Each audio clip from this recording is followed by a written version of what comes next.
us, Eddie? Anything Well, else going on? yeah, in terms of boxing, we supposedly got a fight in a couple of Ah, I don't weeks. want to see that shit. That's right. I don't A want to see third that fight, shit. a third fight between Tyson Fury and Deontay Wilder, Boo. which my view is that the chances are over 90% that Tyson Fury can win any way he wants to. Right. And he probably wants to go for a knockout again. Exactly.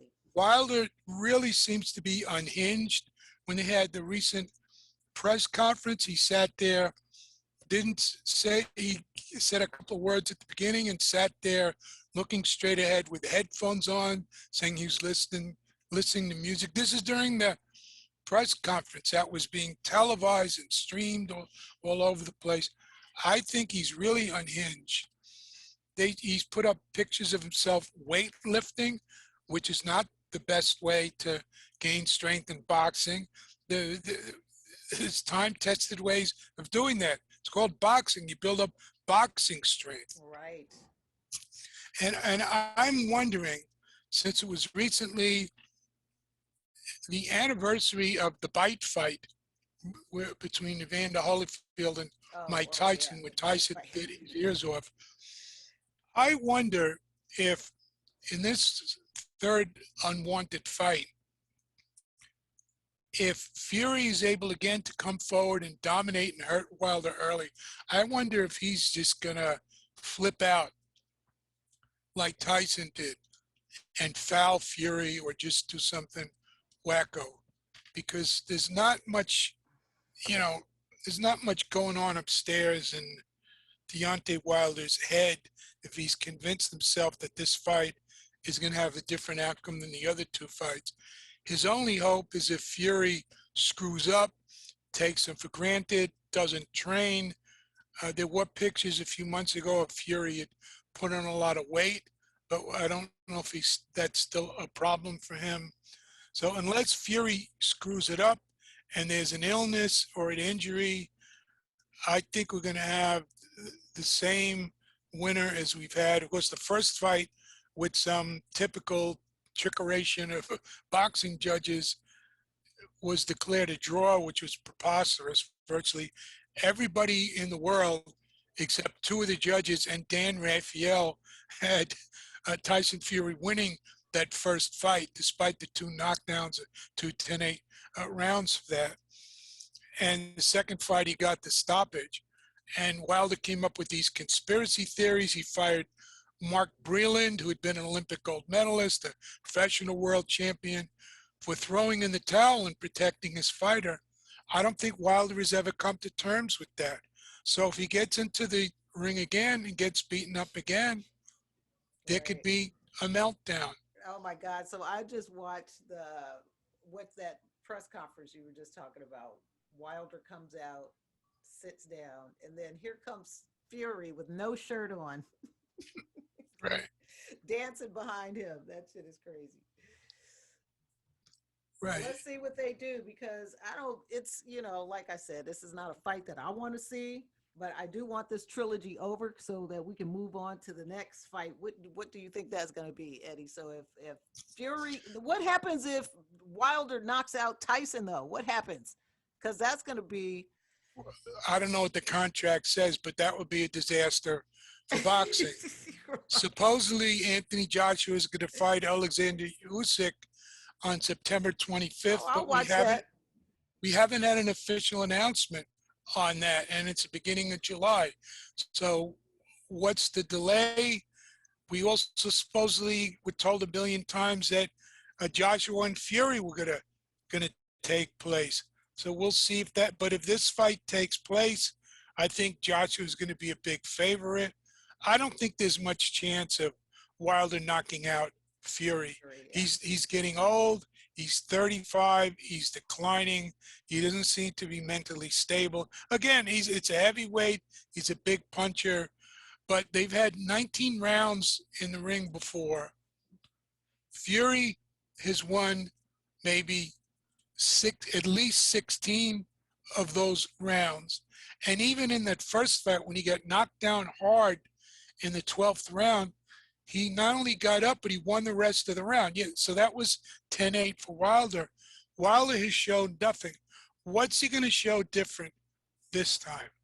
I think The the chances are probability is yeah, probability is very, very, very, very slim right. of that happening, unless Fury's had a history of mental health issues. I just think it's a very tiny amount of possibility of that, and I think Fury's going to go in with his confidence sky high. You can say, "I beat this guy twice already," Right. so now you just got to go in and do it again. Go in and knock him out flat on the canvas. Right. But here's the problem that if this goes on and Fury beats Wilder, it's July 24th. If Joshua fights Usyk on September 25th and wins the fight, they're now out of sync from fighting together. Because if Joshua wants to wait, say, 5 or 6 months, depending on how that fight with Usyk goes, or 7 months to fight again, that's going to be a longer layoff for Fury, who's already had a long layoff. Remember, Fury hasn't fought either since February 2020, so they're going to want to fight to take place earlier. So they by delaying the Joshua Usyk fight, they've made it a little more difficult to finally have this Joshua Fury fight take place, and certainly not in late 21, in early 22. And meanwhile, you have these circus fights and these so-called celebrity fights, and people are going to all these kind of things, not so much boxing fans, but you're getting like MMA marks and people that don't really know anything about boxing buying these things and grabbing up the pay-per-view dollars, while the big fight that everybody wants to see isn't made. And this is the same thing in other weight classes, particularly with Errol Spence Jr. and Terrence Crawford has no signs of being made anytime soon. Right? Isn't Errol Spence fighting Manny Pacquiao? Yeah, supposedly there was some legal issues there. Yeah, like legal issues. What kind of legal issues? It had to do with his management team, whether he had agreed to something else. There's always a lot of drama that's right that's going on. Interesting. But right, it's another fight. I think that's for people that don't really know boxing are looking forward to that fight. Yeah, I would love to see Errol Spence and Terrence Crawford in the ring together. That would be. Yeah. So as boxing doesn't have the big fights, these other spectacles jump in the void there. Exactly. Well, let's see what happens, Eddie. I'm looking forward to this Wilder Fury fight being over so we can move on to the next lame duck fighting session. What a way to run a sport. Right, it's just awful. But maybe somewhere in the ranks there's another Tyson coming up, or somebody exciting we can see. I'd like to see that. Like I said, I'd love to see that Terrence Crawford and Errol Spence fight. But I just think a lot of athletes who otherwise over the years would have gone to boxing are going to other sports because they look at all this stuff and they look at fighters getting exploited and getting hit in the head and all of this. So yeah, we've already seen that. A lot of them going to sports like in the U.S., going to the NFL, going to basketball. Baseball. Yes, well, baseball, particularly with African-American fighters and athletes, I don't think you'd have as many to baseball, because baseball is now doing an unofficial ethnic cleansing of keeping out African-American ball players unofficially. The numbers are now very low as they were in the 1950s, before you had a great influx of great players from the old Negro leagues. Willie Mays, Hank Aaron, Frank Robinson, Ernie Banks, great names that all ended up in the Hall of Fame and are all legends and icons, because what they're doing is, among predominantly white players, they get them from high income families who could pay for travel ball when they're kids and then go to colleges and play college ball. But it costs a lot of money now, not only for the equipment, but to travel all over the country and to play in these competitive games for youth, and also to go to these baseball academies that they send promising young kids to. So that is predominantly why. But what they do is they've set up academies in places like the Dominican Republic Right. to bring in athletes from impoverished countries like that. And you have a very high percentage of Latin American athletes now in the major leagues who are certainly deserve that and do very, very well. But you have a decline each year of black athletes, of African Americans. For example, in the World Series last year, where you had between the Dodgers and Tampa Bay, there was exactly one African American player, and that was Mookie Betts. So you have to be a guy like Mookie Betts, who had been an American League Most Valuable Player. I think he finished second last year in the MVP. You have to be like an all elite player on a Hall of Fame track, pretty much, if you're a black player, to stay in the game, rather than the sort of mid-level players. And they find it cheaper to bring in a lot of players from Latin America. Right. They can pay them less. Yeah, they could pay them less, Right. and they would they would just jump at the chance. And they also, since they're outside of the United States, they could sign them younger at age 16. You can't sign Americans under 18 to a professional contract like that, but they skirt the laws by doing this. So it's a new type of segregation that's going to, and then they'll do Jackie Robinson Day and put up a Black Lives Matter sign. And meanwhile, the number of black fans in the crowd, you could just look at that, has been declining. The number of black players is declining. It's an absolute, it's it's related to Right. baseball's overall decline that's gone on. Absolutely. Well, that's, I think, all the time we have today, Eddie. It's been a, One more thing, if what you got? people, well, there's another one of these social audio sites that's been set up A called new one? Yes, I don't want Spotify. another one. Well, this one is getting a lot of people on, and the advantages of Green Room is that if you have a Spotify account already, you can use that. Or if you don't want to have a Spotify account, you could just sign up for it. There is none of this invite stuff like Clubhouse. And for people who want to set up rooms there, you can record.